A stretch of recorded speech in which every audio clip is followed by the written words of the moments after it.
ہرچہ ما درکار دارین، وہ تمام چیزیں جنہیں ہم نے ضروری سمجھ لیا ہے، درکار سمجھا ہوا ہے کہ یہ بھی ضروری ہے، یہ بھی ضروری، یہ بھی درکار ہے، یہ بھی درکار ہے، اکثرت درکار نیز، اس کی اکثریت جو ہے وہ درکار نہیں ہے، ضروری نہیں۔ تو اس لیے اب یا تو انسان اپنی کوئی دنیاوی حقیقی ضرورت پوری کرنے کے لیے وقت صرف کرے، یا دین کی اور آخرت کی کمائی کے لیے صرف کرے۔ اب نیند ہے، استراحت ہے، یہ بھی انسان کی ایک ضرورت ہے، یہ ضرورت پوری کرے انسان۔ کھانا ہے، یہ انسان کی ضرورت ہے، لہذا اس کو تو اس کے اندر شامل سمجھیے۔ اب جو وقت بچ گیا ہے وہ سارا کا سارا آخرت کو بنانے اور کمانے میں، دین کی خدمت میں لگنا چاہیے۔ کہاں بچ گیا آپ کے پاس؟ ٹائم بچا ہی نہیں۔ بیسٹ ٹائم جس کو کہتے ہیں، کوئی ہابی ہے جی میری، بس وقت گزاری کا مشغلہ ہے، وقت گزاری، لا حول ولا قوت الا باللہ۔ آپ کو وقت گزارنے کا یہ مشغلہ چاہیے، یا ضروریات زندگی کے لیے وقت صرف ہونا چاہیے، اور یا پھر وہ وقت لگنا چاہیے آخرت کے بنانے اور کمانے میں۔ جو دو چیزوں سے تیسری کیٹیگری آ جائے گی وہ مالا یعنی، اس کا کہ اس سے کوئی تعلق ہی نہیں، لا حاصل بے مقصد، بلا ضرورت۔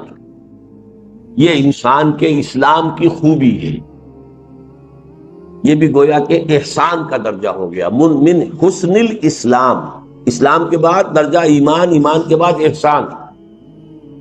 من حسن اسلام المرء، ایک انسان کے اسلام کی خوبی یہ ہے، حسن یہ ہے، ترکہ ما لا یعنی ہے، اس کا چھوڑ دینا ہر اس چیز کو جو اس کے لیے لا حاصل ہو، غیر ضروری ہو۔ ابی حمزہ انس بن مالک رضی اللہ عنہ خادم رسول اللہ صلی اللہ علیہ وسلم عن النبی صلی اللہ علیہ وسلم قال، یہ جن کو ہم جانتے ہیں حضرت انس حضور کے خادم تھے، ان کی والدہ 9 برس کی عمر تھی ان کی جبکہ حضور کی خدمت میں چھوڑ گئی تھی کہ حضور یہ بچہ آپ کے پاس رہے گا، آپ کی خدمت کرے گا، آپ کی صحبت سے فیضیاب ہو۔ اور یہ انس ابن مالک یہ ہے جو کہتے ہیں کہ میں نے اتنے سال حضور کے ساتھ گزارے ہیں خادم کی حیثیت سے، ایسا بھی موقع کبھی نہیں آیا کہ آپ نے مجھ سے یہ کہا کہ اے انس تو نے یہ کام کیوں نہیں کیا۔ جھڑکنا، ڈانٹنا، ڈپٹنا تو بہت دور کی بات ہے، شفقت، ملاطفت، ملائمت حضور صلی اللہ علیہ وسلم کی مزاج کا جز تھا۔ اب ان کی کنیت ہے ابو حمزہ، عن ابی حمزہ انس بن مالک رضی اللہ عنہ خادم رسول اللہ صلی اللہ علیہ وسلم۔ یہ خادمے کے نیچے میم کیوں آ گئی ہے، زیر کیوں آ گئی ہے؟ جی جی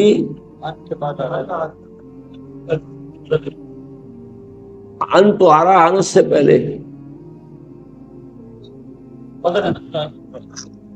چلیے ٹھیک ہے، بدل کہہ لیں، صفت کہہ لیں، ٹھیک، چلیے۔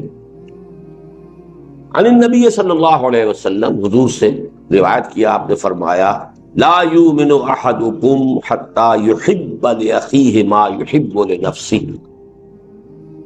رواہ البخاری و مسلم۔ اب یہ حدیث کے روایت کے اعتبار سے چوٹی کے درجے کی حدیثوں میں سے، اور اس میں ذرا کیٹیگوریکل ڈینائل دیکھیے، تم میں سے کوئی شخص مومن نہیں ہو سکتا جب تک کہ اپنے بھائی کے لیے بھی وہی شے پسند نہ کرے جو اپنے لیے کرتا ہے۔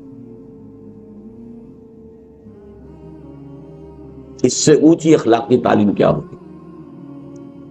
لیکن اس کا مفہوم عام طور پر محدود سمجھا جاتا ہے کہ آپ اچھا پہننا چاہتے ہیں تو اپنے بھائی کو بھی اچھا پہنائیں، آپ اچھا کھانا چاہتے ہیں تو بھائی کو بھی اچھا کھلائیں۔ جب بھائی بھی ایک حقیقی بھائی ہے، ایک چچا زاد بھائی ہے، ایک بھائی جو ہے وہ دادا کی نسل سے چل کر بھائی بن گیا، یہ تو پھیلتا جائے گا، ہر انسان دوسرے انسان کا بھائی ہے۔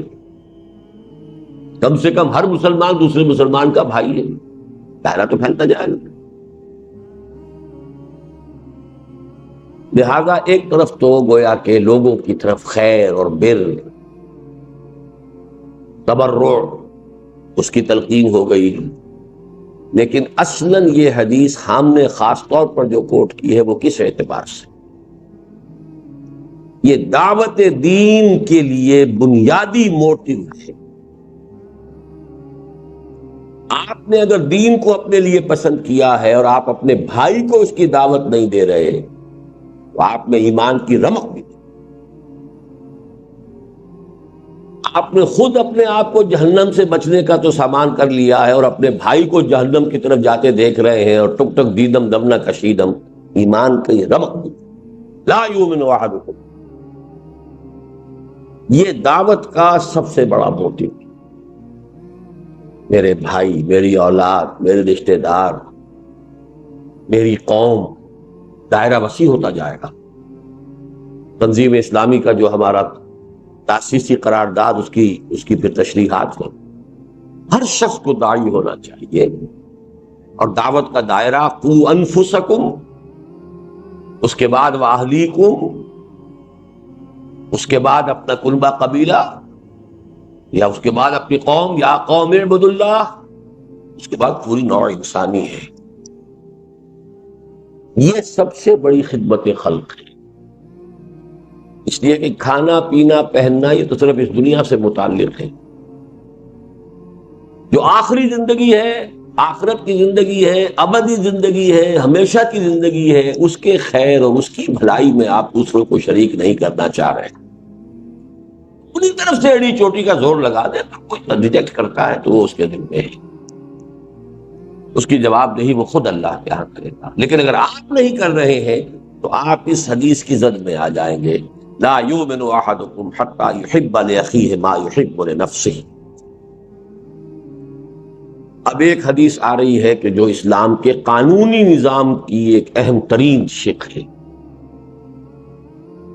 عن ابن مسعود رضی اللہ عنہ، رضی اللہ تعالی عنہ، قال قال رسول اللہ صلی اللہ علیہ وسلم لا يحل دم امرئ مسلم الا باحدى ثلاث،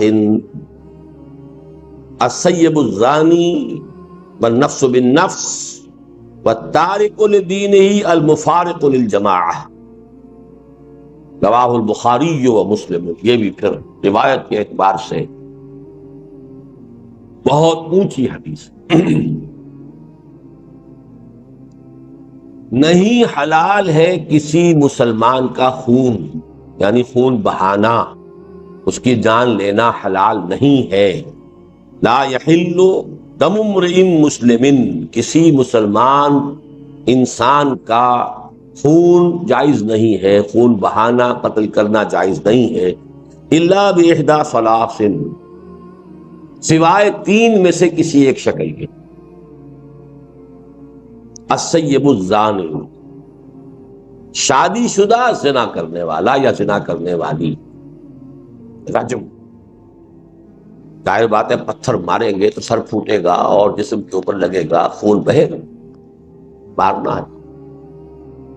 والنفس بالنفس، قتل عمد کا مجرم اگر اس کے ورثاء جو ہے مقتول کے اسے معاف نہ کرے، یا یہ کہ خون بہا لینے پر آمادہ نہ ہو، تو اس کی جان لی جائے گی، اس کا خون جو ہے جائز ہو گیا۔ والتارک لدینہ، اور دین کو چھوڑ دینے والا مرتد، المفارق للجماعہ، جو جماعت کے اندر مفارقت پیدا کر رہا ہے، تفرقہ ڈال رہا ہے۔ یہ جو ہے تین شکلیں، یہ ہے مسلمان کے قتل۔ چوتھی شکل ہے کسی کافر حربی کے قتل، چنانچہ جو بھی ہمارے سورہ فرقان کے آخری رکوع میں بھی آتا ہے، والذین لا يدعون مع اللہ الہا آخر ولا يقتلون النفس التي حرم اللہ الا بالحق ولا يزنون۔ تو قتل جو ہے بالحق وہ صرف چار شکلیں ہیں۔ کافر بھی یہ نہیں کہ جس کافر کو جب چاہو قتل کر دو، کافر حربی ہو جس کے ساتھ جنگ ڈکلیئرڈ ہو، حربی کافر، اور اس کے بعد مسلمان جو ہے وہ تین شکلوں میں سے ایک۔ اب بدقسمتی سے اس رجم کے بارے میں چونکہ مولانا امین حسن اصلاحی صاحب نے بھی بڑی اجماع امت سے ہٹ کر اور ان احادیث صریحہ کو رد کرتے ہوئے بات کہی ہے، میں حال ہی میں انہیں خط لکھ رہا ہوں، آپ دعا کریں اللہ تعالیٰ ان کے دل کو پھیر دے، اللہ نے انہیں عمر طویل دی ہے، میں درخواست کر رہا ہوں کہ وہ رجوع کریں اپنے اس مرنے سے پہلے پہلے، اللہ تعالیٰ انہیں اس کی توفیق دے دے، اللہ تعالیٰ دلوں کو بدل سکتا ہے۔ تو السیب الزانی، زانی یا زانیہ جو شادی شدہ، اگر غیر شادی شدہ ہے تو 100 کوڑے کی سزا قرآن میں آئی ہے، شادی شدہ کے رجم کی سزا قرآن میں نہیں آئی ہے، یہ حدیث اور سنت سے ہے، اور اسلامی قانون کا منبع قرآن کے ساتھ ساتھ سنت رسول بھی، اور اصل میں یہ سنت رسول بھی نہیں ہے، اس سے بھی آگے بڑھ کر شریعت موسوی کا وہ قانون ہے جو منسوخ نہیں ہوا۔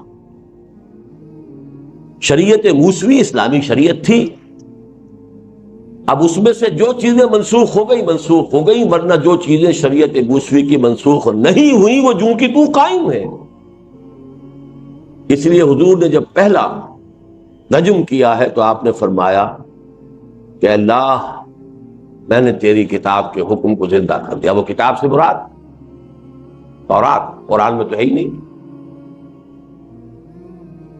اس میں کچھ اشکالات ہیں لیکن یہ بحث کا موقع نہیں ہے، بس دعا ضرور کیجئے، آپ تہہ دل سے دعا کیجئے۔ تو آج ہی میں خط ان کو بھیجوں گا، آپ دعا کریں کہ اللہ تعالیٰ ان کو رجوع کی توفیق عطا فرما دے۔ اور نفس بالنفس، یہ تو صاف سی بات ہے۔ وَالتَّارِكُ لِدِينِهِ الْمُفَارِقُ لِلْجَمَاعَةِ، یہاں جو ہے ایک اشتباہ پیدا ہو جاتا ہے کہ آیا ہر مرتد واجب القتل ہے، یا اس کے ساتھ دوسری کوئی شرط بھی ہے، المفارق للجماعہ، جماعتی نظم کو درہم برہم کرنے والا۔ الفاظ کے اندر احتمال ہے اس بات کا کہ ہر مرتد کی سزا قتل نہیں، ان الفاظ کے اندر احتمال ہے، لیکن جو مرتد بھی ہو اور جو کمر کس لے اب اپنے اس ارتداد کے جراثیم کو اور پھیلا رہا ہو اور اس کے اندر فساد پھیلا رہا ہو، اس کے حق میں حضرت علی رضی اللہ تعالی عنہ کا ایک فعل بھی ہے ہمارے پاس، کہ خوارج کے بارے میں، جن کے بارے میں کہ امت کا اجماع ہے کہ وہ اسلام سے نکل گئے تھے، مرتد ہو گئے تھے، لیکن یہ کہ حضرت علی رضی اللہ تعالی عنہ نے انہیں یہ کہا تھا آخری وقت تک کہ اگر تم لوگ فساد نہیں مچاؤ گے تو میں تمہیں کچھ نہیں۔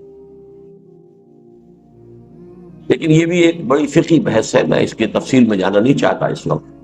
مولانا اصلاحی کی رائے یہ ہے کہ ہر مرتد یہ جو ہے واجب القتل نہیں ہے، لیکن وہ مرتد کہ جو باغی بھی وہ واجب القتل، اس کے لیے کچھ گنجائش میں پاتا ہوں، اگرچہ اجماع امت کے خلاف وہ بات بھی جاتی ہے، لیکن حدیث کے الفاظ میں کہنے کے لیے کسی شخص کو کوئی گنجائش تو ہے۔ المفارق للجماعہ، کسی شخص نے بس ایسے ہی اپنا خاموش بیٹھا ہوا ہے، ہو سکتا ہے کچھ دنوں کے بعد رجوع ہی کر لیں، عقل درستی ہو جائے، تو یہ صرف ان الفاظ کے اندر احتمال کی وجہ سے میں نے کہا ہے کہ اس معاملے میں کوئی بات اگر شخص کہتا ہے تو اس کے لیے ایک بنیاد موجود ہے۔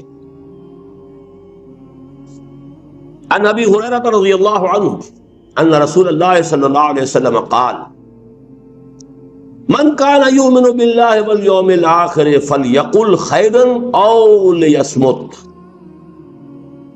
ومن كان يؤمن بالله واليوم الآخر فليكرم جاره ومن كان يؤمن بالله واليوم الآخر فليكرم ضيفه رواه البخاری ومسلم۔ اب یہ دیکھیے، یہ اخلاق کے ضمن میں اعلیٰ اخلاق، عمدہ اخلاق، انسان کے کردار کی خوبی اور بلندی، اس کے اعتبار سے نہایت خوبصورت حدیث ہے، جوامع الکلم میں سے۔ یہاں بھی لفظ آ رہا ہے حسن الاسلام، نہیں یہاں نہیں، من کان یؤمن باللہ والیوم الآخر، جو شخص بھی اللہ اور اس یوم آخر پر ایمان رکھتا ہو، سب سے پہلی بات تو یہ ہے کہ وہ زبان کو کنٹرول میں رکھے، فلیقل خیرا او لیصمت، یا تو اچھی بات زبان سے نکالے اور یا چپ رہے۔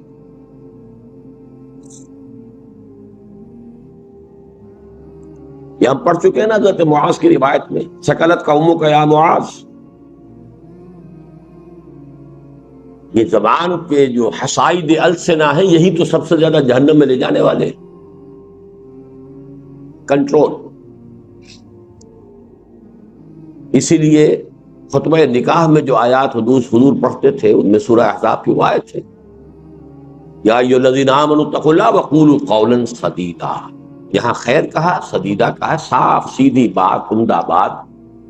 زبان کا استعمال خیر میں ہونا چاہیے، شر میں نہیں ہونا چاہیے۔ اللہ کی دی ہوئی ایک امانت ہے، اللہ کی دی ہوئی ایک صلاحیت ہے، ایک بہت بڑا اللہ نے آپ کو ایک ذریعہ دیا ہے اظہار ما فی الضمیر کا، اس سے خیر قبول میں آئے۔ من کان یؤمن باللہ والیوم الآخر فلیقل خیرا او لیصمت، خاموش رہے، بولنا کو ضروری ہے۔ اسی لیے من صمت نجا، جو خاموش رہا اس کی نجات ہو جائے گی۔ مطلب یہ جو کم سے کم گویا ہو وہ گویا کہ زیادہ سے زیادہ محفوظ ہے۔ زیادہ جو ہے گویائی جو ہے وہ یابا گوئی کے اوپر کی طرف بھی انسان کو لے جا سکتی ہے۔ بسیار گوئی جو ہے اس میں اندیشے زیادہ ہیں۔ کم گو ہونا یہ در حقیقت میچورٹی کی دلیل ہے، آدمی میچور انسان۔ ومن کان یؤمن باللہ والیوم الآخر فلیکرم جارہ، اور جو شخص بھی اللہ اور اس کے اور آخر پر ایمان رکھتا ہو۔ اب دیکھیں یہاں پر ایمان بالرسول کا ذکر نہیں ہو رہا، کیوں نہیں ہو رہا؟ ایک تو چونکہ حضور خود کہہ رہے ہیں تو بار بار اپنے اوپر ایمان کو ریپیٹ کرنا یہ بھی ایک بامروت انسان کے لیے ذرا کوفت کی چیز۔ دوسری بات کیا ہے کہ یہاں موٹیوز کی گفتگو ہو رہی ہے، موٹیو دو ہی ہے، اللہ کو راضی کرنا، آخرت کی سزا سے بچنا۔ اعمال میں وہ جو آیت البر کا جو درس ہے ہمارا درس نمبر 2، کہ نیکی کا موٹیو وہ ایمان باللہ اور ایمان بالآخرت سے متعلق ہے، نیکی کی فارم اور اس میں توازن یہ ایمان بالرسالت سے متعلق۔ تو یہاں موٹیوز کی بات ہوگی۔ ومن کان یؤمن باللہ والیوم الآخر فلیکرم جارہ، اب اس پر لازم ہے کہ وہ اپنے پڑوسی کا اکرام کرے، عزت کرے، احترام کرے، اس کی عزت نفس کو مجروح نہ کرے۔ کوئی غریب ہے تو ایسا نہ ہو کہ تمہارے عللوں تللوں سے اس کا دل مجروح ہو، اس کے بچوں میں احساس محرومی پیدا ہو۔ یہ وجہ کہ فرمایا کہ اگر اپنے بچوں کے لیے پھل لے کر آؤ تو اپنے پڑوس میں ضرور بھیجو، اور اگر اتنے ہی کم لا سکتے ہو کہ نہیں بھیج سکتے تو کم سے کم چھلکے دروازے کے باہر مت پھینکو۔ پڑوسی کا بچہ نکلے گا باہر اور اسے معلوم ہو کہ اس گھر میں آج آم کھائے گے، اب وہ احساس جو ہے محرومی کا اس میں شدت سے پیدا ہو، جا کر کہیں دور پھینکاؤ۔ اس درجے باریک بینی کے ساتھ جو ہے یہ اخلاق حسنہ کی تلقین محمد رسول اللہ صلی اللہ علیہ وسلم۔ ومن کان یؤمن باللہ والیوم الآخر فلیکرم ضیفہ، اور جو کوئی بھی ایمان رکھتا ہو اللہ پر اور یوم آخر پر، اس کے لیے لازم ہے کہ اپنے مہمان کی عزت کرے، اس کا اعزاز کرے، اس کا اکرام کرے۔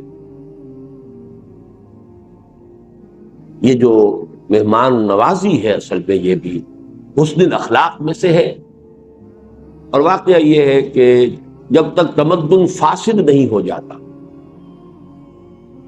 چاہے کوئی معاشرہ کافرانہ ہو، لیکن ابتدائی شکل میں جب بھی معاشرہ ہوتا ہے نیسنٹ، جبکہ ابھی پولیوشن نہیں ہوئی ہوتی، اور یہ بڑے بڑے شہر جو ہیں ان میں آ کر یہ چیز ختم ہو جاتی ہے، بڑے بڑے شہروں میں مہمان مصیبت نظر آنے لگتا، اس کی وجوہات ہیں.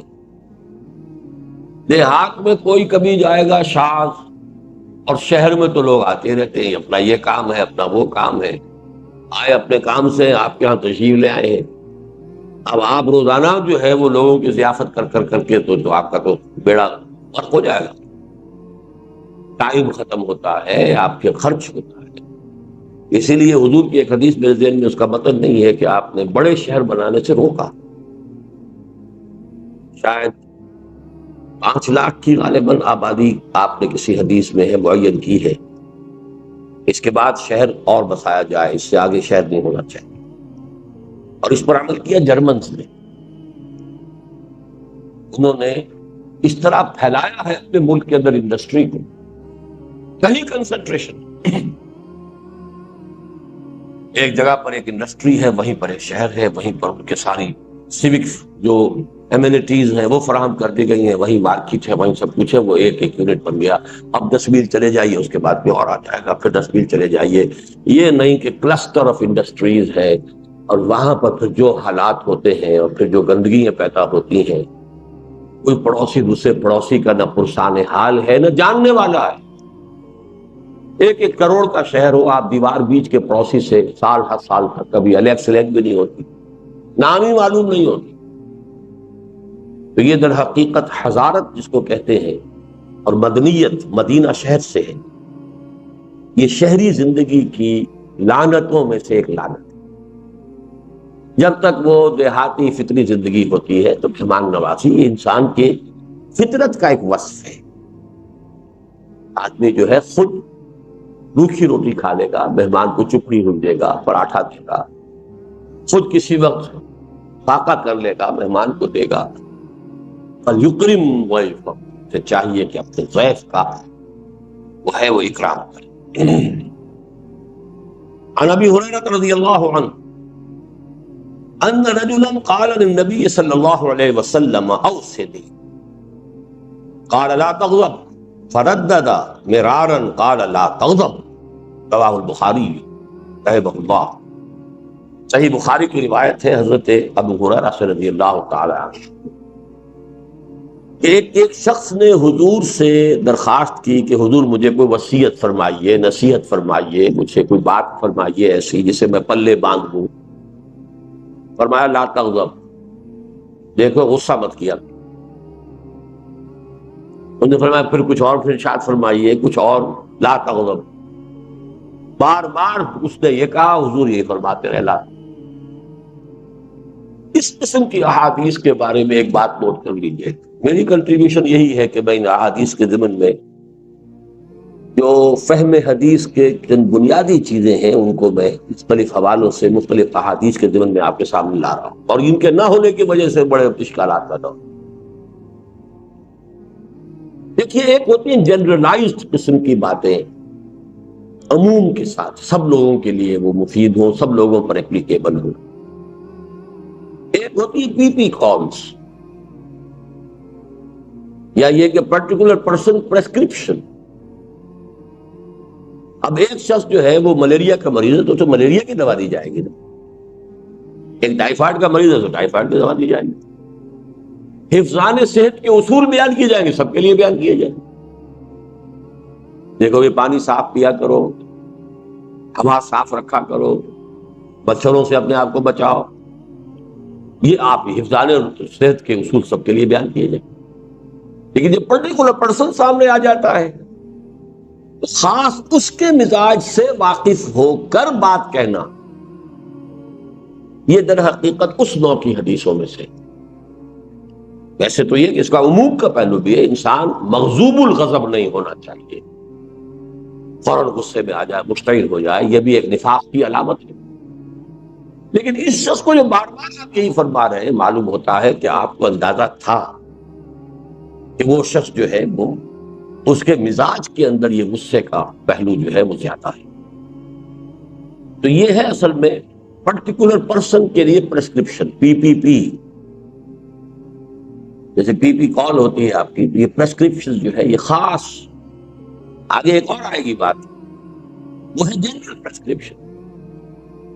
لیکن یہ لا تغضب، اس میں بھی عمومیت ہے کہ غضب مغلوب الغضب ہو جانا بہرحال بہت بڑی برائی ہے، لیکن یہاں جو ہے خاص طور پر محسوس ہوتا ہے کہ اس شخص کے اندر یہ بات تھی۔ اسی پر قیاس کر لیجئے کہ مختلف اوراد وغیرہ جو حضور نے لوگوں کو بتائے ہیں، یہ کر لیا کرو، یہ پڑھ لیا کرو، اب ان میں سے ایک ہے جنرلائزڈ، مثلا تسبیح فاطمہ ہر نماز کے بعد یہ 33 مرتبہ سبحان اللہ، 33 مرتبہ الحمدللہ، 33 یا 34 مرتبہ اللہ، یہ عام۔ کسی کو آپ نے کچھ اور بتا دیا، کسی کو کچھ اور بتا دیا، اب کوئی شخص اگر ان سب کا اہتمام کرنے بیٹھے گا تو وہی دھندا رہ گیا اس کا، وہ عدم توازن پیدا ہو جائے۔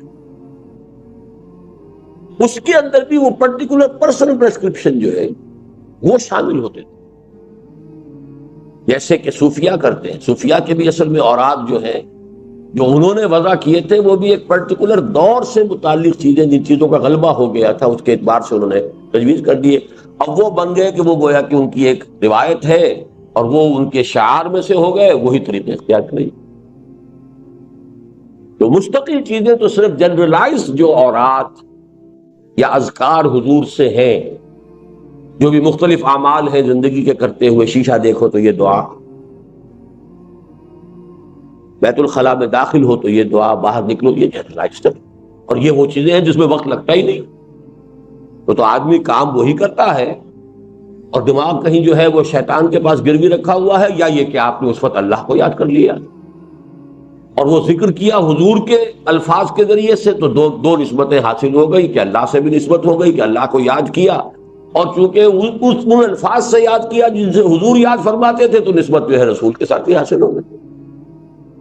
ورنہ دماغ خالی رہے گا، کام تو کریں گے نا، آخر بیت الخلاء میں تو جانا ہی ہے، نکلنا ہی ہے، بازار میں جانا ہی ہے، واپس آنا ہی ہے، گھر سے نکلنا ہی ہے، گھر سے داخل ہونا ہی ہے، لیکن ایسے کپڑے بدلے ہیں، شیشہ دیکھا ہے، تو ان ساری چیزوں کے اندر اور آج یہ جنرلائزڈ، یہ ہر شخص کر سکتا ہے، لیکن ایک یہ کہ اس طرح پڑھ لیا کرو، یوں کر لیا کرو، اس کے اندر دیکھنا چاہیے کہ اس میں کوئی پرٹیکولر پرسنل پریسکرپشن کے پہلو ہو سکتے ہیں۔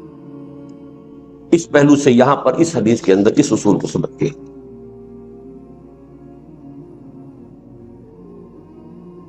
عن ابی یعلا شداد ابن اوس رضی اللہ عنہ عن رسول اللہ صلی اللہ علیہ وسلم، حضرت شداد ابن اوس رضی اللہ تعالی عنہ جن کی کنیت ہے ابو یعلا، وہ روایت کرتے ہیں اللہ کے رسول سے صلی اللہ علیہ وسلم، ان اللہ کتب الاحسان علی کل شیء، اللہ تعالی نے احسان لازم کر دیا ہے ہر معاملے۔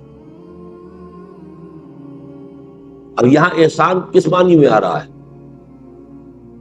ایک احسان ہوتا ہے کسی پر احسان کرنا، اس کی کوئی تکلیف رفع کرنا، اس کی کوئی ضرورت پوری کرنا، اس کی کوئی خدمت بجا لانا، یہ احسان ہے، آپ کا مجھ پر احسان ہے، فلاں نے فلاں پر احسان کیا ہے۔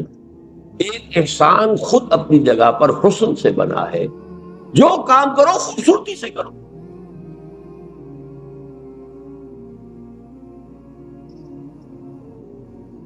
اور وہ احسان اسلام جو ہے اسلام پر تمہارا عمل خوبصورتی کے ساتھ۔ ایک ہے نماز جیسے ہوئی، مارے باندھے پڑھ لی ہے، ٹکرے مار لی ہے، نماز تو چلیے شاید ہو ہی گئی ہو، خوبصورت نماز تو نہ ہوئی نا۔ تمہاری نماز خوبصورت ہونی چاہیے، تمہارا ہر جو ہے فعل جو ہے اس کے اندر حسن ہونا چاہیے۔ یہ گویا کہ جسے جلال اور جمال کہتے ہیں، تو جمال کا پہلو بھی ہر شے کے اندر جو ہے۔ اب اس کی مثال دیکھیے، فَإِذَا قَتَلْتُمْ فَأَحْسِنُوا الْقَتْلَ، قتلہ اگر قتل کرنا ہے تو خوبصورتی سے قتل کرو۔ اسی لیے یہ جلاد پیشہ بنا ہے۔ عام آدمی سے کہا جائے اس کی گردن مار دو تو گردن مارے گا، تو ممکن ہے کہ وہ آدھی کٹے آدھی نہ کٹے اور وہ تڑپے۔ یہ پیشہ کیوں بنا ہے؟ جس کی گردن مارنی ہے، ایک ہی واٹ کے اندر اس سے اتنی مشق ہوتی ہے، اور یہ سعودی عرب میں اب بھی ہوتا ہے، میدان العدل میں جب یہ نہیں کہ اب وہ بکری کو ذبح کرنا ہے، اب وہ کھلی چھری لے لیے، رگڑے جا رہے وہ اپنے جو ہے بیچاری جو ہے اس کی جان کے اوپر بنی ہوئی ہے، آپ تیز چھری کریں تاکہ یہ کہ ایک دو مرتبہ کے اندر اس کی وہ منزل جو ہے وہ اس میں سے گزر جائے۔ قتل تو کرنا ہے، ذبح تو کرنا ہے، لیکن اس میں بھی حسن اور خوبی، حسن ادا، حسن عمل، اس کو ملحوظ رکھو۔ ان اللہ كتب الاحسان على كل شيء فاذا قتلتم فاحسنوا القتلة واذا ذبحتم فاحسنوا الذبح وليحد احدكم شفرته، اور چاہیے کہ تم میں سے ہر شخص اپنی چھری کو تیز کر لیا کرے،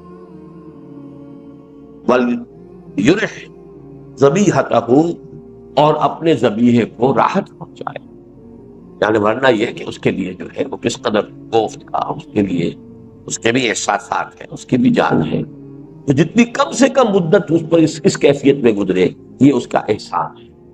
تو اسلام کا احسان وہ ہے ان تعبد اللہ کانک تراہ فإن لم تکن تراہ فإنہ یراک۔ عن ابی ذر جندب بن جنادہ و ابی عبد الرحمن معاذ بن جبل رضی اللہ عنہما عن رسول اللہ صلی اللہ علیہ وسلم، حضرت ابو ذر جو ہے وہ اپنی کنیت ہی سے مشہور ہیں، یا آج میں پہلی مرتبہ نام بھی پڑھ رہا ہوں آپ کا، جندب بن جنادہ،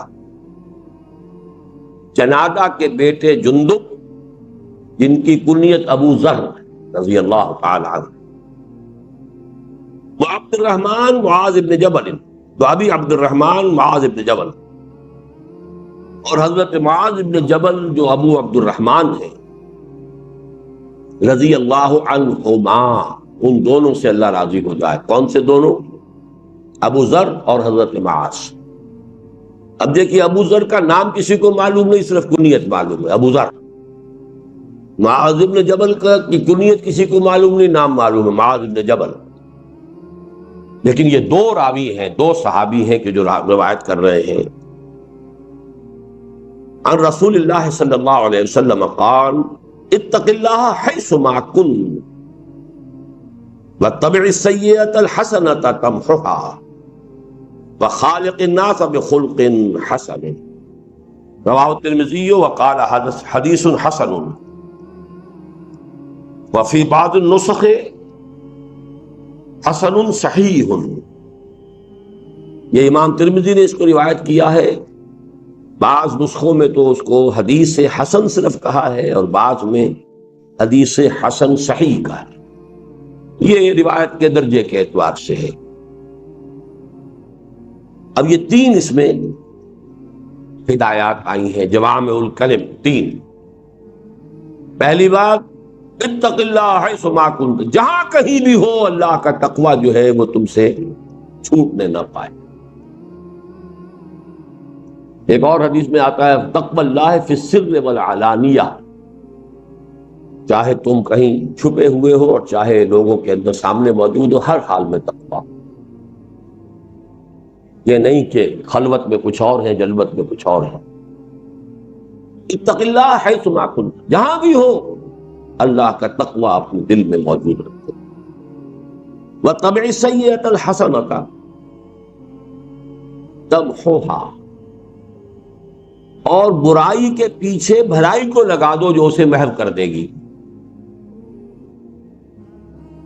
یہ قرآن مجید کی آیت ہے نا، ان الحسنات یذہبن السیئات، اور یہاں در حقیقت سیئات سے مراد صغیرہ گناہ ہے۔ کبیرہ گناہ تو توبہ کے بغیر نہیں ہوگا، آپ نے اگر اس سے توبہ نہیں کی تو کتنی ہی بھی نیکیاں آپ کرتے چلے جائیں، وہ گناہ آپ کے حساب میں سٹینڈ کرے گا، ڈیبٹ جو ہے ڈیبٹ انٹری ختم نہیں ہوگی۔ لیکن چھوٹے چھوٹے گناہ صغائر ہوتے رہتے ہیں انسان سے، کبھی بے ارادہ ہو جاتے ہیں، کبھی بس نسیان میں ہو گئے، کچھ اور ہو گیا، چھوٹی بات ہو گئی۔ لیکن یہ کہ ایسے سیئات کو اگر اس کے پیچھے نیکی لگا دو گے تو وہ اس کو محو کر دیں گے۔ ان الحسنات یذہبن السیئات، بس اس میں جو نقطے کی بات نوٹ کرنے کی یہ کہ کبائر میں نہیں ہے، یہ صغائر کی بات۔ جو حدیث میں آتا ہے انسان جب وضو کرتا ہے، کلی کرتا ہے تو زبان کے اور منہ کے گناہ دھل جاتے ہیں، آنکھوں میں پانی ڈالتا ہے آنکھ کا گناہ دھل جاتا ہے، ہاتھ دھوتا ہے تو ہاتھ کا گناہ دھل جاتا ہے. تو یہ در حقیقت وہی صغائر جو انسان سے سرزد ہوتے رہتے ہیں، یہ ان کا ازالہ ہوتا ہے. تیسری ہدایت وخالق الناس بخلق حسن، لوگوں کے ساتھ حسن خلق کے ساتھ معاملہ کرو، ان کے ساتھ رہو، معاشرت تمہاری جو ہے عمدہ اخلاق کے ساتھ ہو، اچھے برتاؤ کے ساتھ ہو، نیک رویے کے ساتھ ہو. اللہ تعالی ہم اس کی توفیق عطا فرمائے. اس حدیث کو میں چھوڑ رہا ہوں، تاسع عشر، یہ ہے وہ جو کہ تصوف کی حدیثوں میں سے ہے. اب آئیے الحدیث العشرون عن ابی مسعود عقبۃ بن عمرو الانصاری البدری رضی اللہ عنہ. اب یہ ابو مسعود، ایک ہے ابن مسعود، عبداللہ ابن مسعود، وہ تو ہے مہاجر کبار صحابہ میں سے ہیں، انہی کے شاگرد ہیں کئی واسطوں سے امام ابو حنیفہ. وہ جو ہے عبداللہ ابن مسعود. یہ ابو مسعود ہے انصار میں سے جن کا نام ہے عقبہ ابن عمرو. یہ جب واو آگے لگا ہوتا ہے واو پڑھا نہیں جاتا، امرو نہیں ہے، یہ عمرو، اور واو نہ ہو تو عمر. یہ لفظ ذہن میں رکھیے، عمر ابن الخطاب، عمرو ابن العاص. عمرو ابن العاص کے درمیان میں واو ہوتا ہے لیکن واو پڑھا نہیں جاتا. عمرو ابن العاص، عمر ابن الخطاب، وہ عمر ہے یہ عمرو ہے. تو ان کا نام بھی عمرو ہے الانصاری، عقبہ ابن عمرو الانصاری، جن کی کنیت ابو مسعود ہے رضی اللہ عنہ. قال قال رسول اللہ صلی اللہ علیہ وسلم ان مما ادرک الناس من کلام النبوۃ الاولى اذا لم تستحِ فاصنع بما شئت فاصنع ما شئت، رواہ البخاری، بخاری کی روایت.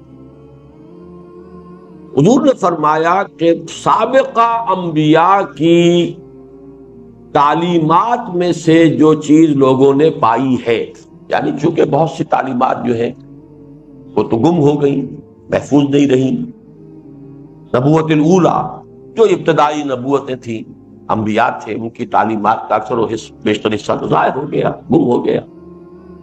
ان مما ادرک الناس من کلام النبوۃ الاولیٰ، ابتدائی نبوت کے کلام میں سے لوگوں نے جو کچھ پایا ہے، اس میں سے ایک بات یہ بھی ہے، مما صرف یہی نہیں ہے، اس میں سے ایک بات یہ بھی ہے، بہت پیاری بات ہے، اذا لم تستحِ فاصنع ما شئت، جب تم میں حیا ہی نہ رہے تو کرو جو چاہو. اسی کا فارسی میں ترجمہ ہے بے حیا باش و ہر چخائی کو، ایک دفعہ حیا کا پردہ اٹھا دو پھر جو چاہو کرو. اسی لیے حدیث میں دوسری میں آتا ہے والحیاء شعبۃ من الایمان، حیا ایمان کا شعبہ ہے. اب یہ حیا بھی سمجھیے کیا ہے، یہ بھی فطرت انسانی. اس کا تعلق کس لفظ سے ہے، کیا اس کا روٹ کیا ہوگا؟ ہا یا واو؟ اس سے کوئی اور لفظ آپ کو معلوم ہے جو بنا ہو؟ حیات، حی کے معنی کیا؟ کرنے والا، انا للہ و انا، جی زندہ. یہ کیا ہے گرامر میں؟ جی اسم تو وہ محیی ہوتا ہے بھائی، زندہ کرنے والا محیی. احیا یحیی احیاء فہو محیی. جی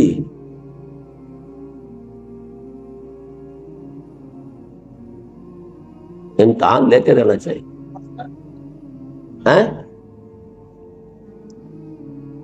صفت مشبہ ہے، حی فعیل، حی فعیل، جمیل، کریم، نصیر، بشیر، قدیر، حی، کیونکہ آگے کیا آ گیا ہے؟ ہاں یا واو، یا بھی حرف علت، واو بھی حرف علت، علت ہی علت، علت در علت، اس لیے آپ سب کے سب بیمار ہو گئے. فعیل. اب دیکھیے حیات میں سب سے پہلا وصف کیا ہے؟ بچاؤ. لائف اپنی پریزرویشن چاہتی ہے. First of all preservation of the self جس کو کہتے ہیں، ہر اس چیز سے بچے گا جس سے کہ جان کو اندیشہ ہو. ایسے ہی انسان کی حیات باطنی شرم اور حیا، ہر گندگی سے بچنے کی، ہر بے شرمی سے بچنے کی، ہر منکر سے بچنے کی بھی انسان کی سرشت کے اندر ہے. یہ ہے اس نفس کی حقیقت، حیا. کہ ایک حیات ظاہری ہے، حیات حیوانی ہے، حیات مادی ہے، جس طریقے سے اس کا پہلا انسٹنکٹ ہے preservation of the self, protection of the life. بچے گا، بھاگے گا، خطرہ جہاں ہے بھاگے گا. اسی طریقے سے حیات باطنی ضمیر کی زندگی کے لیے ہر شے سے، بے شرمی سے بھاگے، عریانی سے بھاگے، اور اسی قسم کے منکرات سے بھاگے. گریز، یہ ہے حیا. جب فطرت مسخ ہو گئی، یہ حیا ختم ہوئی. اس کو بھی نوٹ کر لیجئے. یہ بات ظاہر بات ہے آپ کو کوئی محدث تو نہیں بتا سکتا جس نے زوالوجی، باٹنی، فزیولوجی نہ پڑھی ہو. ہمارے دماغ کا ہائیسٹ فنکشن جو ہے وہ حیا ہے. Shyness and fear human brain کے ہائیسٹ فنکشن ہیں. Shyness and fear. شراب کا عمل کیا ہوتا ہے کہ وہ اوپر سے ڈپریس کرنا شروع کرتی ہے. سب سے پہلے ہائیسٹ فنکشنز کو ناک آؤٹ کیا. حیا اور فیئر ختم ہوا، انسان میں جرأت زیادہ ہو گئی. اب لڑے گا تو خوب لڑے گا، بحث کرے گا تو زیادہ کرے گا. گانا والا خوب گانا گائے گا، اسے شرم ہی نہیں ہوگی. ورنہ ایک جھجک سی رہتی ہے، لوگ کیا کہیں گے، لوگ کیا سمجھیں گے، میری غلطی پکڑ لیں گے، کیا ہوگا. یہ سب حیا ایک طرف ہوئی. اب وہ جو ریزلٹنٹ ایکٹیویٹی ہوتی ہے وہ بڑھ جاتی ہے.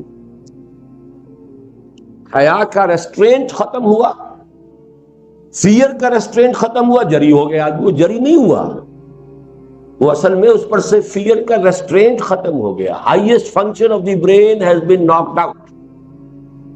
تو ریزلٹ نکلا یہ کہ وہ زیادہ جری نظر آ رہا ہے تو وہی کچھ جو کچھ پہلے تھا اس کے اندر، اس سے زیادہ طاقت تو نہیں آ گئی. اس میں طاقت تو وہی کچھ ہے. اب کوئی گاما پہلوان تو نہیں وہ بن گیا کہ پہلے نہیں تھا اب بن گیا. جو کچھ تھا وہی ہے، لیکن یہ کہ اس میں سے وہ فیئر کا ایلیمنٹ کب ہو گیا. تو بظاہر وہ جرأت زیادہ ہے، بہادری زیادہ ہے، لڑنے مرنے پر آمادہ ہے. اسی طریقے سے شرم، شائنس. اب یہ دونوں الفاظ جو ہیں، فیئر اینڈ شائنس. شرم کا پردہ اٹھا، بچاؤ کرو. بے حیا باش و ہٹ خواہی کن دو ہے. اذا لم تستحی فاصنع ما شئت.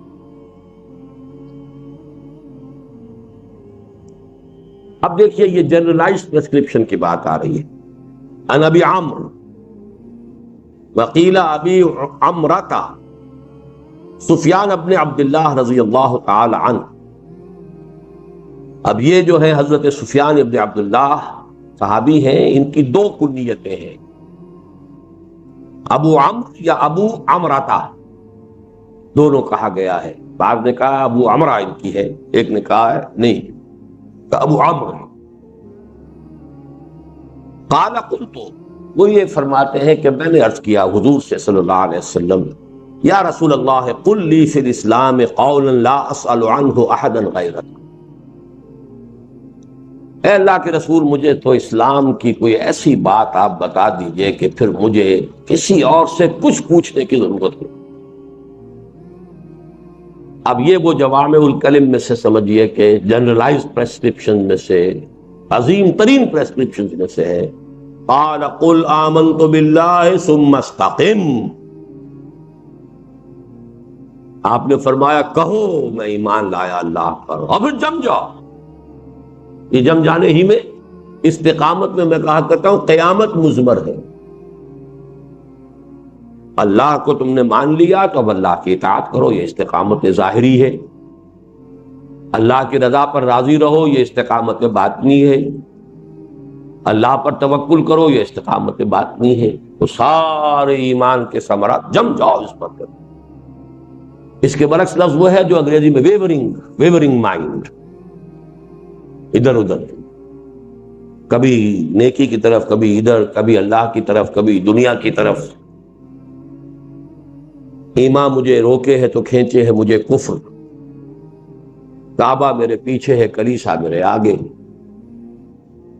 یہ کیفیت ہے. ثم استقم. اب یہ جو ہمارا درس ہے اس سے اول کا درس رابع، ان الذين قالوا ربنا الله ثم استقاموا تتنزل عليهم الملائكة الا تخافوا. اور کوئی چیز آئی نہیں وہاں، نہ نماز، نہ جہاد، کوئی شے نہیں، کچھ بھی نہیں. جنہوں نے کہا ہمارا رب اللہ، پھر جم گئے. اب جمنے کے اندر تو ساری قیامت آ گئی، جہاد بھی اسی میں آ گیا. جب اللہ کو مان لیا، اللہ نے حکم دیا جاہدوا فی سبیل اللہ باموالکم وانفسکم. استقامت کا تقاضا جہاد بھی ہے، استقامت کا تقاضا وہ بھی ہے جو اللہ پر، اس کے رسول پر ایمان رکھے، وہ زبان سے خیر نکالے یا خاموش رہے. جو اللہ اور اس کے رسول، اس آخرت پر ایمان رکھتا ہو، اپنے پڑوسی کا اکرام کرے. جو اللہ اور آخرت پر ایمان رکھتا ہو، اپنے مہمان کی ضیافت کرے. تو استقامت کے اندر ساری قیامت آ گئی. لیکن یہ سمجھیے کہ جنرلائزڈ اور نہایت لب لباب جسے ہم کہیں گے کہ ہر چیز کا ایک لفظ میں خلاصہ اگر چاہیے، لیکن انہوں نے خلاصہ مانگا تھا.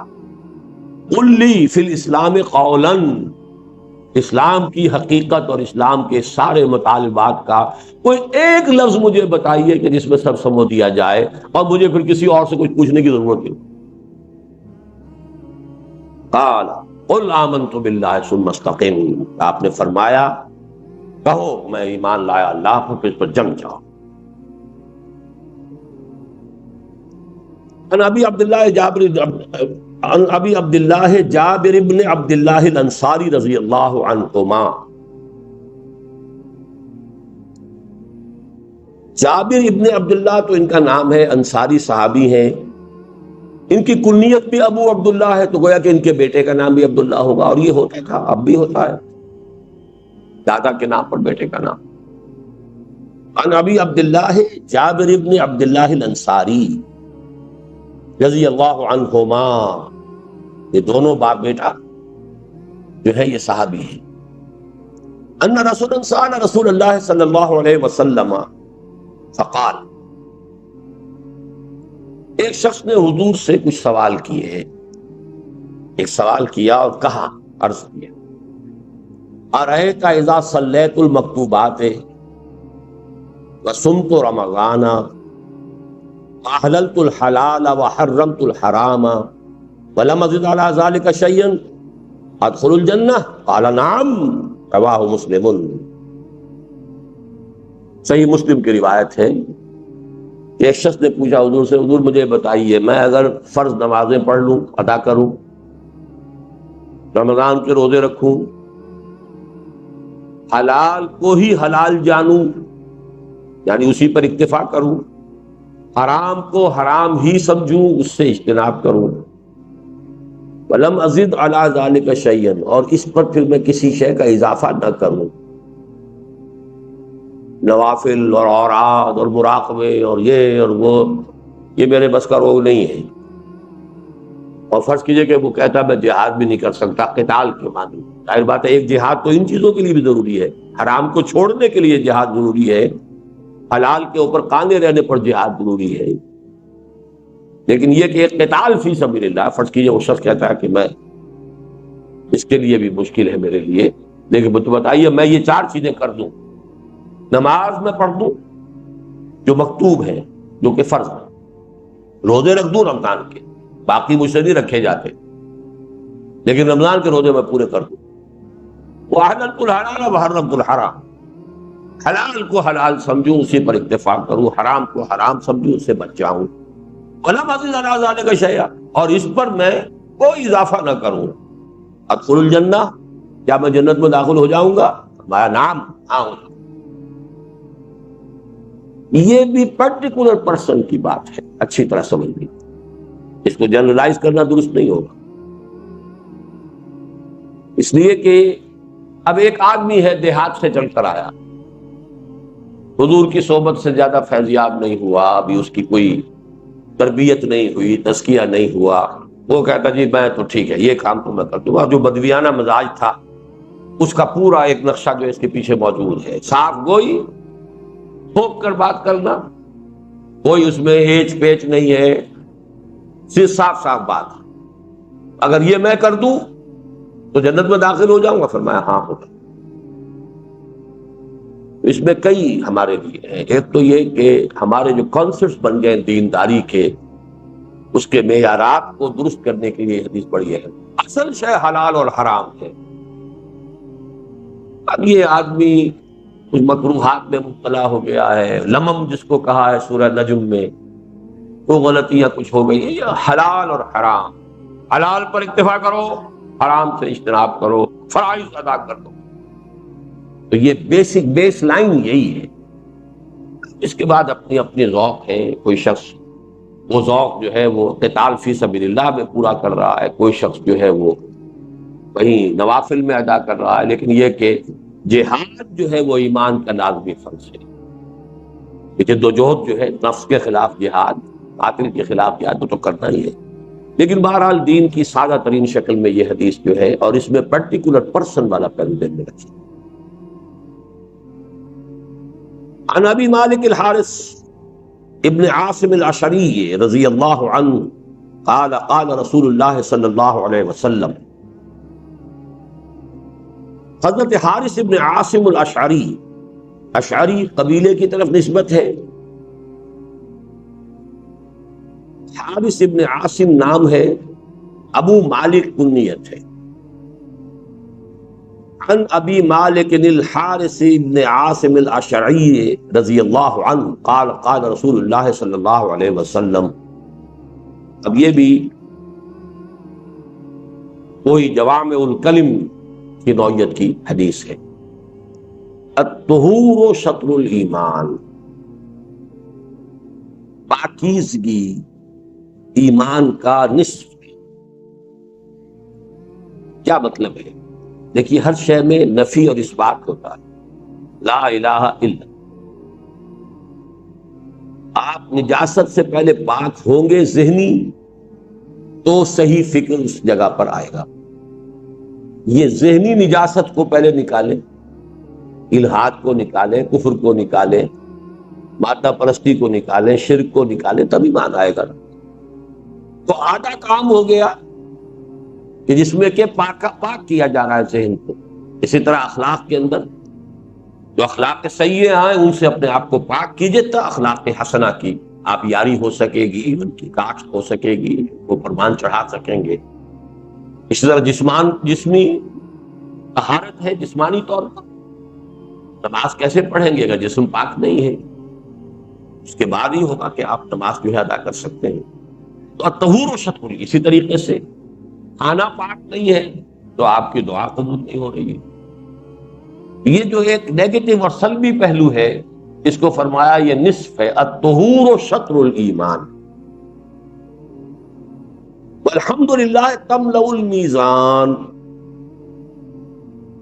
اور الحمدللہ میزان کو پر کر دیتی ہے۔ اس میں الفاظ آتے ہیں التسبیح نصف المیزان والحمدللہ تملأہ، یہ تو مسبحات کے شروع میں اکثر یہ حدیث بیان کرتا ہوں۔ تسبیح نصف میزان ہے اور الحمدللہ اس کو بھر دیتی ہے۔ وہ وہی بات ہے کہ ذات باری کی تنزیہ، تسبیح، تقدیس، ہر ایسے تصور سے پاک کر دینا جو اس کے شایع نشان نہیں ہے، عیب سے، کمی سے، کوتاہی سے، عجز سے، ہر چیز سے، وراء الورا، وراء الورا، پاک منزہ، یہ گویا کہ یہ تسبیح ہے۔ یہ ایک حصہ ہو گیا۔ اب تحمید ہے، تمام اوصاف حمیدہ اس کے اندر ہے، تمام اعلیٰ اوصاف اس میں ہے، بتمام و کمال ہے۔ تو ذات باری تعالیٰ اور معرفت خداوندی کے بھی دو حصے، سبحان اللہ و بحمدہ، سبحان اللہ اور اپنے حمد کے ساتھ۔ یہاں محسوس ہوتا ہے کہ وہ ٹکڑا کہیں حذف ہو گیا ہے راوی سے، اس لیے کہ تملؤ تو آ گیا، لیکن جیسے وہاں کا طہور و شطر الایمان، وہ جو ایک نیگیٹو ایسپیکٹ تھا، وہ یہاں پر آنا چاہیے۔ سبحان اللہ یا التسبیح نصف المیزان والحمد للہ تملؤہ، ایک حدیث کی روایت کے الفاظ یہی ہے جو میں اب آپ کو سنا رہا ہوں، لیکن بہرحال یہاں صرف دوسرا ٹکڑا آیا ہے، الحمد للہ تملأ المیزان وسبحان اللہ والحمد للہ تملأان، اور یہ سبحان اللہ اور الحمد للہ تو دونوں مل کر بھر دیتے ہیں۔ یہاں وہ مفہوم ادا ہو گیا جو میں نے عرض کیا کہ آدھا پورا ہو گیا اس سے کہ سبحان اللہ، اللہ پاک ہے، ہر نقص سے، ہر عیب سے، ہر ضعف سے، ہر عجز سے، ہر کوتاہی سے پاک۔ اب آپ نے الحمدللہ جو رب العالمین ہے، جو ہر شے پر قادر ہے، جو ہر چیز کا جاننے والا ہے، الحی ہے، القیوم ہے، یہ حمد ہے۔ وہ سبحان اللہ والحمدللہ تملأان، اور تملأ ما بین السماء والارض، یا بھر دیتا ہے یہ کلمہ آسمان اور زمین کے درمیان کل فضا کو، یعنی کل معرفت خداوندی ان دو کلمات کے اندر ہے، سبحان اللہ الحمد۔ ایک میں تنزیہ ہے، تقدیس ہے، نیگیٹو ہے، ایک میں پازیٹو ہے، اس کی تحمید ہے، ثنا ہے، اس کے صفات کمال کا اقرار و اعتراف ہے، ان دونوں سے میزان پوری ہو جاتی ہے۔ والصلاۃ نور، اور نماز نور ہے،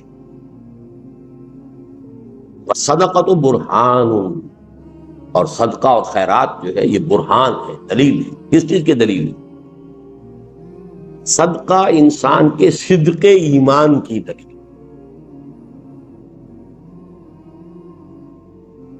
صلاۃ نور کیوں ہے؟ اس لیے کہ ان نور ذات باری تعالی ہے، اور اس کی یاد کا جامع ترین ذریعہ نماز ہے۔ یہ تو یاد ہے تیسرے حصے کا پہلا سبق، اقیم الصلاۃ علی ذکری، اور صلاۃ ہی سے شروع ہو کر قد افلح المؤمنون الذین هم فی صلاتهم خاشعون، اور والذین هم علی صلواتهم دائمون یا یحافظون، یہ جو ہمارے دو پیسیجز پر مشتمل ایک سبق ہے نماز، اس لیے کہ ذکر خداوندی مجسم تو قرآن ہے، لیکن ذکر کا جامع ترین حصہ نماز ہے، کہ عملی ذکر بھی ہے اور قولی ذکر بھی ہے۔ آپ سجود اور رکوع بھی کر رہے ہیں، یہ آپ کا عملی گویا کہ ذکر ہے۔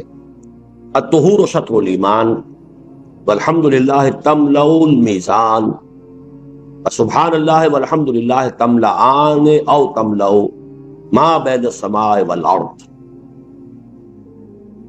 والصلاۃ نور، نور کیوں ہے؟ اللہ نور السماوات والارض، اور اللہ کے ساتھ آپ کا ذہنی اور قلبی رشتہ استوار ہوتا ہے نماز سے۔ قرآن بھی نور ہے، فآمنوا باللہ ورسولہ والنور الذی انزلنا، تو ذکر جو ہے در حقیقت وہ نور ہے، اور ذکر کی جامع ترین صورت نماز ہے۔ بس صدقۃ برہان، برہان کس بات کی؟ کہ انسان صادق الایمان شخص ہے، صدقہ صداقت ایمان کی علامت ہے۔ قرآن مجید سے کوئی روایت، کوئی آیت پیش کریں گے؟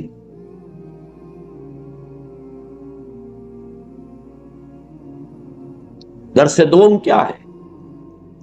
لَيْسَ الْبِرَّ أَن تُوَلُّوا وُجُوهَكُمْ قِبَلَ الْمَشْرِقِ وَالْمَغْرِبِ وَلَٰكِنَّ الْبِرَّ مَنْ آمَنَ بِاللَّهِ وَالْيَوْمِ الْآخِرِ وَالْمَلَائِكَةِ وَالْكِتَابِ وَالنَّبِيِّينَ وَآتَى الْمَالَ عَلَىٰ حُبِّهِ ذَوِي الْقُرْبَىٰ وَالْيَتَامَىٰ وَالْمَسَاكِينَ وَابْنَ السَّبِيلِ وَالسَّائِلِينَ وَفِي الرِّقَابِ، اور آخری الفاظ کیا ہیں؟ اولئک هم الصادقون، یہ لوگ سچے۔ تو ایک تو سچائی باطنی ہے کہ ایمان ہو، لیکن اس کا ظہور جو ہے وہ عمل میں ہوگا، تو سب سے پہلا جو ہے عمل وہ صدقہ ہے۔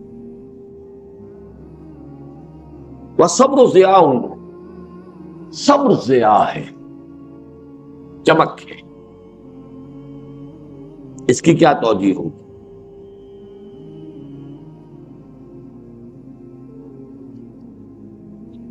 جی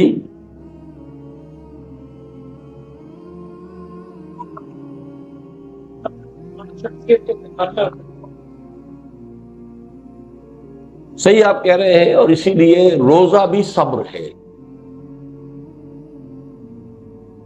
روح کو نکھارنے اور جلا دینے والی چیز صبر ہے۔ معنوی شخصیت کو جلا دینے والی اور نکھارنے والی شے صبر۔ والقرآن حجت لک او علیک، قرآن حجت ہے یا تمہارے حق میں یا تمہارے خلاف۔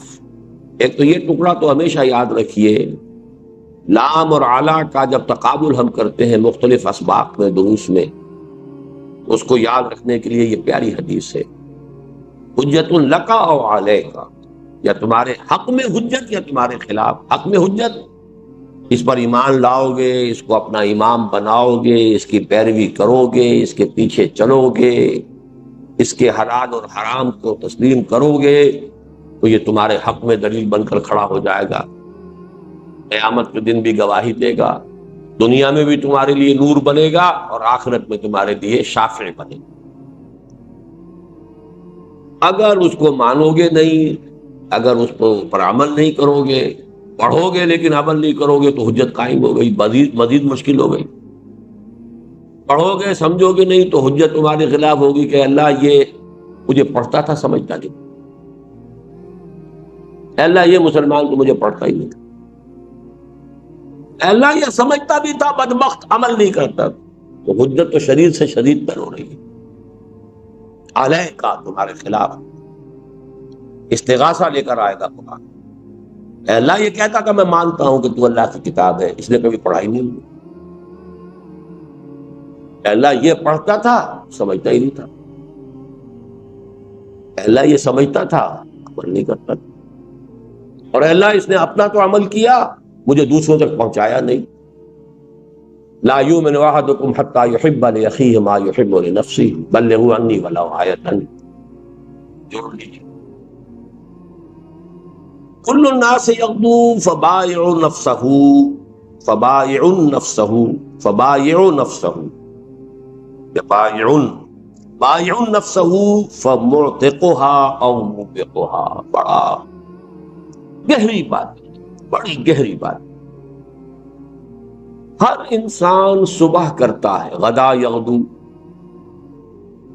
صبح ہوئی آنکھ کھلی، فبائع نفسہ،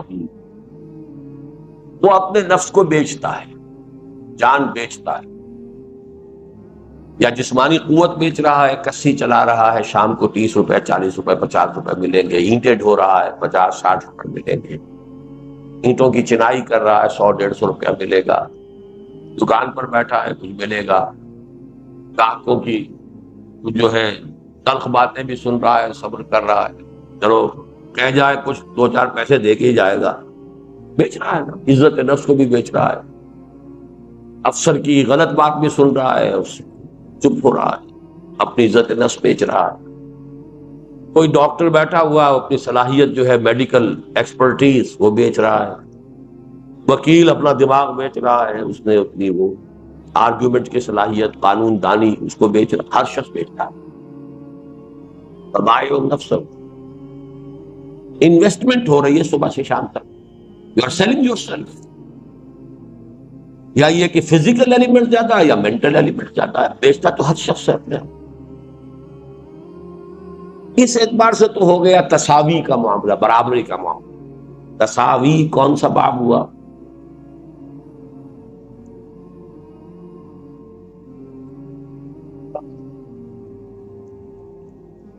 کچے ہیں، میں نے آپ کو بتایا ہے کہ باب 8 پکے ہو جائیں تو آدھی عربی آ جائے گی۔ کیوں؟ تساوی 3 سے الف واو، یہ مساوات سے، مساواتن باب مفاعلہ ہو گیا۔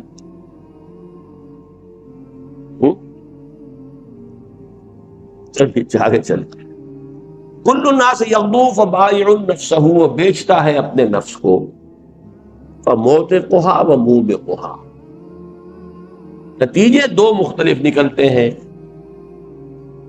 ایک شخص دن بھر اپنی جان بیچتا رہا، اپنی توانائیاں بیچتا رہا، شام کو آیا تو اپنے نفس کو آگ سے چھٹکارا دلا کر آیا. کوئی حرام کام نہیں کیا، کوئی جھوٹ نہیں بولا، کوئی وعدہ خلافی نہیں کی، کوئی خیانت نہیں کی، تو اپنے اعتاق کہتے ہیں آزاد کر، آتاقا آزاد کیا، آزاد کرتا ہے اپنے نفس کو. مشقت جھیلی لیکن کم سے کم یہ تو ہو گیا. دوسرا وہ بدبخت ہے مشقت جھیلتا ہے اور شام کو لے کر آتا ہے تو گناہ کا کی ایک پنڈ جو ہے وہ بھی لے کر آتا ہے ساتھ، اپنے نفس کا بیڑا غرق کر کے بھی آتا. خسرت دنیا والآخرہ، دن بھر کی مشقت بھی جھیلی اور آخرت کا عذاب لے کر منہ بے بہا یا اسے ہلاکت کر. حکیمانہ قول لقد خلقنا الانسان فی کبد، ہم نے انسان کو پیدا ہی کیا ہے مشقت میں. مشقت تو لابد منہ ہے، ہر حال میں مشقت تو ہونی ہی ہونی ہے. مومن کی بھی مشقت ہے، کافر کی بھی مشقت ہے، ملحد کی بھی مشقت ہے. دنیا تو قید حیات و بند غم اصل میں دونوں ایک ہے. موت سے پہلے آدمی غم سے نجات پائے. کیوں؟ یہ تو ہر ایک کو ہی کرنا ہے. غم بھی ہے، صدمے بھی ہیں، ہر ایک کے لیے ہے. کسی کو سلطنت چھوٹنے کا صدمہ ہے، کسی کا بیٹا مر گیا اس کا صدمہ ہے. صدمہ تو ہے، صدمہ کسی کا مال جو ہے وہ ختم ہو گیا اس کا صدمہ ہے، لیکن صدمہ تو ہر ایک کے لیے ہے. قید حیات و بند غم اصل میں دونوں ایک ہیں. جب تک یہ قید حیات ہے بند غم بھی لگا رہے گا. موت سے پہلے آدمی غم سے نجات پائے. کیوں؟ لیکن بدبختی در بدبختی کیا ہے کہ اب تو گھبرا کے یہ کہتے ہیں کہ مر جائیں گے، اور مر کے بھی چین نہ آیا تو کدھر جائیں؟ وہاں جا کر بھی اگر جہنمی کے حوالے کر دیے گئے. یہ ہے اصل فرق سارا. صرف سورۃ العصر کا یہ خلاصہ ہے، اور میرے اس کتاب میں یہ اشعار موجود ہیں. رواہ مسلم، اگلی حدیث بھی چھوڑ دیجئے، یہ بھی تصوف کی حدیث ہے.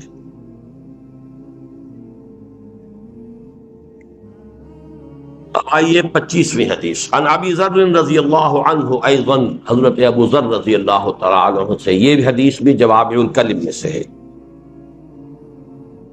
ان الناس من اصحاب رسول اللہ صلی اللہ علیہ وسلم قالوا للنبی صلی اللہ علیہ وسلم یا رسول اللہ ذهب اہل الدثور بالوجوب.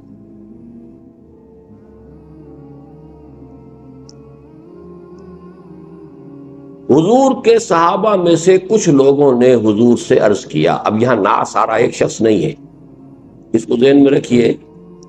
صحابہ میں جو کچھ طبقات شمار کیے جاتے ہیں ان میں سے ایک اصطلاح ہے فقراء صحابہ، ایک ہے فقہاء صحابہ، ایک ہے کبار صحابہ، ایک ہے صغار صحابہ وغیرہ. جو پورے ایڈلٹس زندگی میں حضور کے صحابی رہے وہ کبار صحابہ ہیں. جو بچے تھے حضرت حسن حسین وہ صغار صحابہ ہیں. عبداللہ ابن زبیر ہو، یہ تو پیدا ہی ہوئے مدینے میں آنے کے بعد، کئی سال بعد ہوئے حضرت حسن حسین. حضور کے وفات کے وقت کتنی عمر ہوگی؟ 8 سال 5 سال. تو کبار صحابہ، صغار صحابہ. کچھ صحابہ وہ تھے فہم اور تفقہ میں بہت اونچے تھے، انہیں فقہاء صحابہ تھے. ایک طبقہ صحابہ کا تھا فقہ میں بہت تھا. اب ان میں سب یہ اصحاب صفہ تھے، علم، عبادت، جہاد کے لیے ہر وقت تیار، کوئی دھندا کرنا ہی نہیں. کچھ آ گیا اگر صدقات آ گئے کھا لیا، ورنہ خالی پیٹ سو گئے. ان میں سے ابو ذر خود جو ہے جو اس کے راوی ہیں، ابو ذر بہت بڑے فقراء صحابہ میں سر خیل کہا جا سکتا ہے.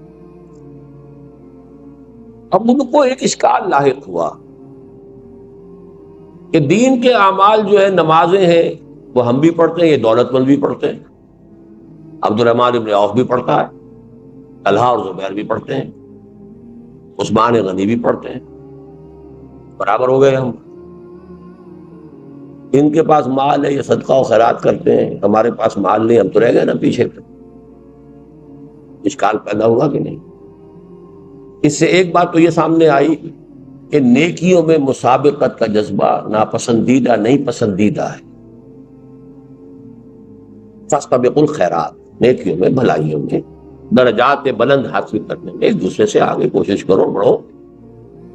دنیا میں ایک دوسرے سے آگے بڑھنے کی کوشش نہ کرو، آخرت میں، نیکی میں، بھلائی میں، دینداری میں، دعوت دین میں، اقامت دین کی جدوجہد میں آگے بڑھو۔